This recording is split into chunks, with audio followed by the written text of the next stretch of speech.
네, 오늘 이 아침은 우리가 치유를 위한 기도라는 제목을 가지고 치유를 위해서 우리가 기도를 하기를 원합니다. 하나님께서 이곳에, 이 장소에 나타나 주시기를 기도합니다. 우리가 그런 마음으로 기도를 했으면 좋겠습니다. 하나님이 직접 나타나 주시옵소서. 우리가 아무리 나타나도 하나님이 함께하지 않으시면 아무 소용이 없는 줄로 믿습니다. 하나님께서 나타나 주셔서 하나님이 하실 수 있는 일 하나님이 직접 해 주시옵소서. 오셔서 우리에게 기름 부어 주시고 우리를 직접 안수하여 주시옵소서라고 우리가 기도하기를 원합니다. 주님이 우리의 기도를 들어주시고 응답해 주시기를 원합니다. 우리가 기도를 하면서 하나님의 치유의 손길이 필요하신 분들, 그분들의 이름을 하나님께 올려드리면서 하나님께 그분들을 위해서 기도를 하겠는데 하나님께서 직접 오셔서 그분들을 직접 안수하여 주시옵소서. 여기에 계시든지 집에 계시든지 어디에 계시든지 하나님께서 직접 그분들에게 안수하여 주옵소서라고 우리가 기도하기를 원합니다. 그러면서 그런 생각이 들었어요. 그렇다면 우리가 어떤 마음으로 어떤 마음 자세로 태도로 하나님 앞에 나와야 할까요? 오늘 나눈 말씀 마태복음 5장 3절, 4절, 5절에 있는 말씀을 보면서 우리 몇 가지만 한번 보도록 하겠습니다. 첫 번째는 가장 중요한 것 같습니다. 나는 하나님이 아닙니다. 여호와가 하나님이십니다. 동의하십니까? 이게 가장 중요하지 않은가 생각이 듭니다. 내가 할 수 있어, 내가 능력이 있어 하면은 그 기도에 망하게 됩니다. 나는 하나님이 아닙니다. 우리 다 같이 하겠습니다. 나는 하나님이 아닙니다. 여호와가 하나님이십니다. 네, 우리가 하는 게 아니에요. 하나님이 하시는 줄로 믿습니다. 그런 생각이 들어요. 세상에서 모든 죄, 많은 죄가 있는데 거기에서 가장 근본이 되는 죄가 무엇일까? 그런 생각이 듭니다. 세상에 있는 모든 죄들이 여기서 나오는구나 하는 생각이 듭니다. 그래서 그 죄는요, 근본이 되는, 모든 죄의 근본이 되는 죄는 이게 가장 오래된 죄구나 하는 것을 깨닫게 되는데 그것이 무엇인가? 인간이 하나님 흉내내는 것이 아닌가 그렇게 생각을 해봅니다. 그게 무슨 말인가라고 생각하실 수가 있는데 내가 내 생각대로 내가 결정해서 내 마음대로 할 이게 하나님 흉내내는 것이에요. 내가 하나님인 것처럼 착각을 하고 있는 것입니다. 내가 가장 잘 알고 있고 내가 최고야. 나의 말이 최고야. 이런 생각을 가지고 있는 것이 바로 내가 하나님이야 라고서 생각하는 것인 것 같다고 그런 것을 깨닫게 됩니다. 그러다 보니까 내가 중요하다 보니까 하나님 말씀이 그렇게 중요하지가 않아요. 하나님 말씀이 어떻게 적혀 있어도 그거 내 말이 중요한 거야. 하나님의 말씀이 하나님이 뭐라고 성경에 말씀하시는지 몰라서 그런 게 아닙니다. 알아요. 알지만은 그래도 내 말이 최고야. 그게 가장 오래된 죄가 아니고 가장 근본적인 죄가 아닌가 그렇게 생각이 듭니다. 제가 그 말씀을 드리는 이유가 뭐냐 하면은 이게 바로 아담의 죄였던 것이에요. 아담의 죄였던. 그러니 창세기를 딱 보더라도 이게 가장 오래된 죄예요. 가장 오래된 죄. 기억을 하시죠? 하와가 하나님의 말씀을 왜곡을 합니다. 하나님의 말씀을 들었어요. 그래도 왜곡을 합니다. 뭐라고 말을 합니까? 하나님이 동상 중앙에 있는 나무 열매는 먹지도 말고 만지지도 말라. 그러면 죽게 될 것이다. 이게 사실이 아니죠. 하나님이 말씀을 하셨는데 거기다가 자기 생각을 덧붙입니다. 그래가지고 사실이 아닌 것을 하나님이 말씀하지 않은 것을 사실인 것처럼 그렇게 말을 하는 것을 우리가 보게 됩니다. 그랬더니 이제 사탄이 어떻게 반응을 합니까? 뭐라고 말을 합니까? 안 죽어. 안 죽어. 무슨 의미가 있어요? 만져도 죽어라고서 하나님 말씀에 덧붙이니까 사탄이 뭘 말하는 거예요? 만져봐. 안 죽어. 안 죽어. 저는 이 말씀을 보면서 무슨 생각이 들었냐면요. 사탄이 말한 그 내용보다도 그 태도가 참 마음에 안 들어요. 안 죽어. 저는 그 태도가 문제가 있다고 생각이 들어요. 마치 자신이 하나님 위에 있는 것 같아요. 하나님 위에 있어가지고 이렇게 말하는 거, 하와가 말한 거, 그것도 문제가 있죠. 그런데도 뭐라고 말하니까, 에이, 그렇게 하나님이 그렇게 말했어? 안 주고. 먹어봐, 만져봐. 그거 봐, 만졌는데 안 죽잖아. 안 주고.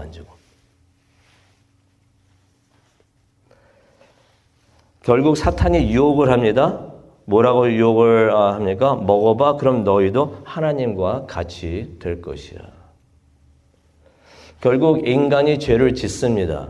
죄를 짓는다는 것은 무엇을 의미를 합니까? 하나님과 같이 되기를 원했다는 것이에요. 그 유혹이 그거였던 거거든요. 하나님과 같이 될 거야. 하나님과 같은 사람이 될 거야. 결국 먹었다는 것은 그렇게 되기를 원했다는 것이에요. 하나님을 우리가 닮아가기를 원합니다. 근데 그게 같은 게 아니에요. 하나님을 닮아가기를 원합니다. 하나님을 닮아간다는 건 무엇을 말합니까? 하나님의 성품을 배운다는 것이에요. 그 찬양 뭐죠? 바라고 원하고 기도합니다. 예수님의 성품이 나의 인품이 되게 하여 주시옵소서. 이거 참 좋은 기도인 것 같아요. 우리가 하나님의 성품을 갖기를 원합니다. 그래서 우리가 하나님을 닮아가고 예수님을 닮아가기를 원해요. 하지만 이것하고 하나님이 되는 거하고 완전히 다른 것이에요. 하나님이 되고자 하는 것은 무엇입니까? 내가 그 위치에 가기를 원한다는 것이에요. 하나님이 이렇게 위대해? 하나님이 이렇게 높아? 나도 거기에 갈 수 있어. 나도 그 정도 급이 돼.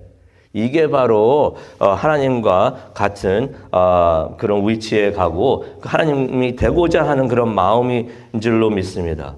하나님께서 뭐라고 말씀하십니까? 교만한 자는 물리치시고 겸손한 자에게 은혜를 주신다. 이 말씀 꼭 붙들고 기도하시기를 바랍니다. 겸손한 사람은 뭐라고 말을 합니까? 나는 하나님이 아니야.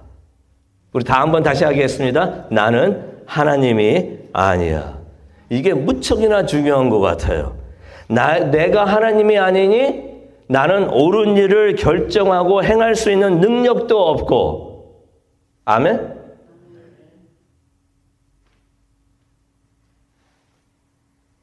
그러니 나는 하나님의 도움이 매 순간 필요하다.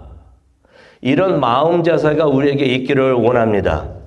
하나님 앞에 나와가지고 우리가 기도를 하기를 원하는데 이런 마음 자세로 우리가 나오기를 원합니다. 마태복음 5장 3절을 보면은 가난한 자가 나오는데요. 가난한 자의 의미가 바로 이것인 것이에요. 나는 가난하고 나는 능력이 없고 나는 부족하니 하나님을 의지합니다.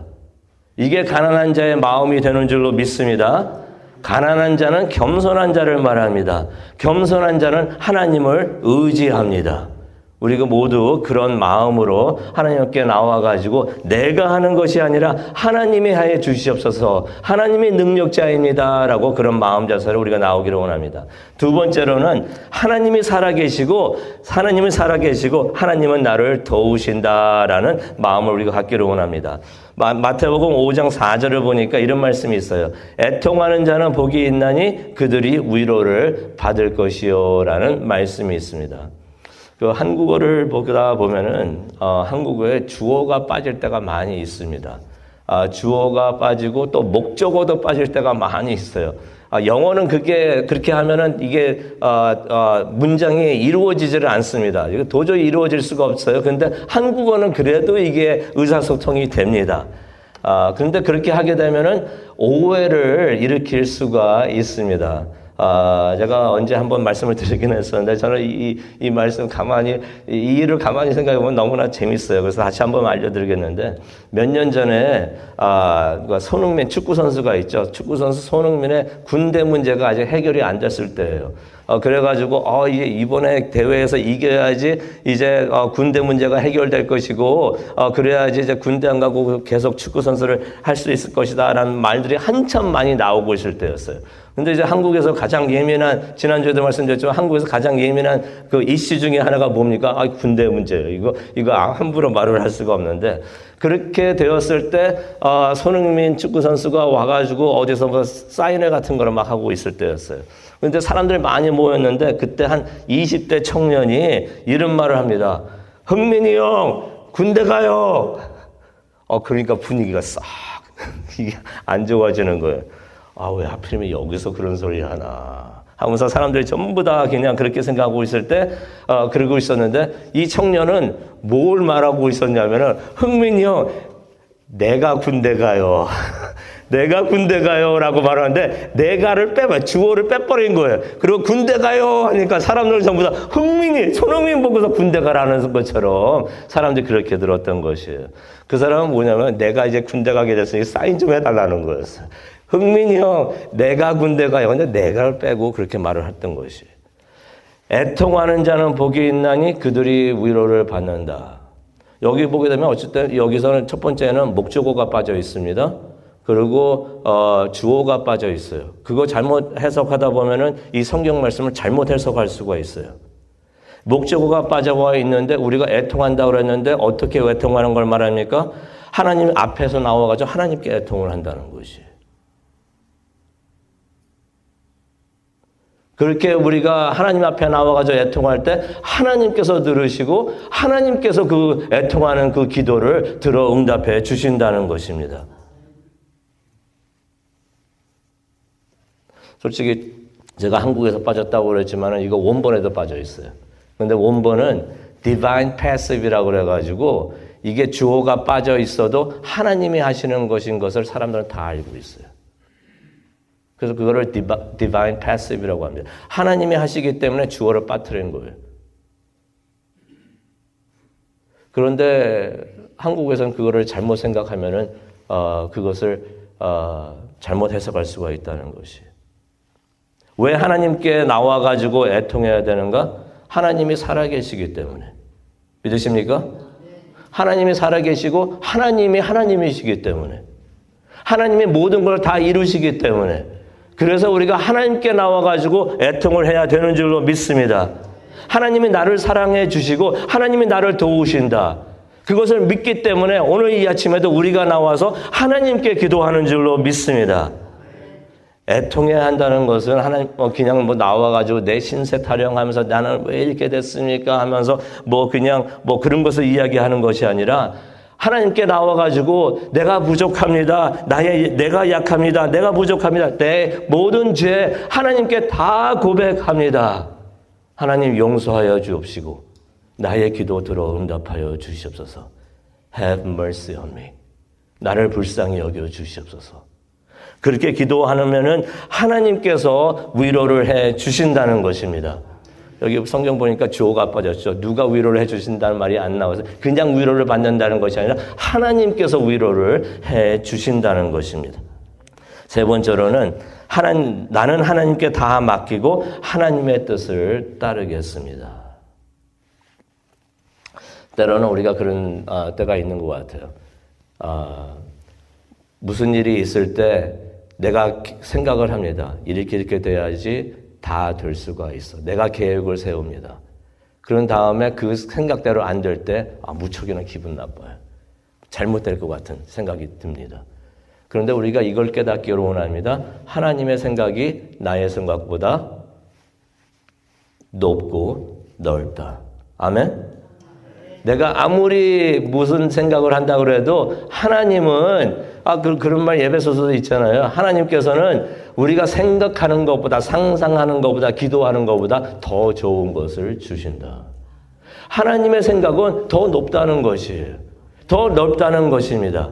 우리가 그것을 깨닫고 내 뜻대로 마옵시고 하나님 뜻대로 하옵소서. 하나님을 믿기 때문에 내가 하나님께 순종합니다라고서 우리가 나아가기를 원합니다.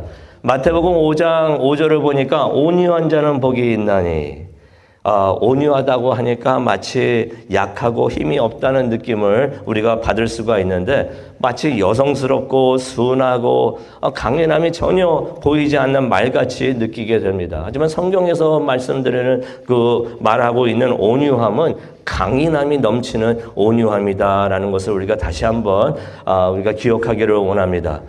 이것을 가장 잘 표현하고 있는 것이 이 말이 아닌가 생각이 들어요. 야생마가 있는데 야생마는 힘이 넘쳐납니다. 어떻게 제재할 수가 없어요. 힘이 넘쳐나는 것이에요. 그런데 그러한 야생마가 주인의 말을 따라서 순종하는 것. 그게 바로 온유함이 성경이 말하고 있는 온유함이 되는 줄로 믿습니다. 온유함의 대명사가 누구이실까요? 예수 그리스도가 되시는 것이에요. 예수 그리스도, 예수 구원자, 예수 메시아. 그날 예수님께서 십자가에 돌아가실 때 솔직히 예수님께서 원하셨다면은 그 십자가에 돌아가시는 날 다 심판하실 수 있었어요. 만약 예수님께서 원하셨다면은 모두에게 다 내려오셔가지고 예수님께서 다 큰 재앙을 내리실 수도 있었습니다. 만약 예수님께서 원하셨다면은 십자가에 내려오셔가지고 예수님의 능력과 힘을 보여주실 수도 있었습니다. 왜 그렇습니까? 예수님은 구원자이시기 때문에, 메시아이시기 때문에, 그리스도이시기 때문에, 능력자이시기 때문에, 강하시기 때문에 예수님에게는 그런 능력이 있었던 것이에요. 그런데도 불구하고 예수님 그 순간에 그냥 십자가에 달려서 그대로 죽으셨다는 것이에요. 그게 바로 온유함이라는 것을 우리가 깨닫기를 원합니다. 약해서가 아니라 힘이 없어서도 아니고 우리를 사랑하셔서 하나님의 뜻에 순종하기 위해서 예수님께서 그렇게 하셨다는 것이에요. 그게 바로 온유함이 되는 줄로 믿습니다. 그래서 온유한 사람은 하나님을 신뢰를 합니다. 하나님을 신뢰를 하고 하나님께 다 맡기는 사람이 온유한 사람이 되는 줄로 믿습니다.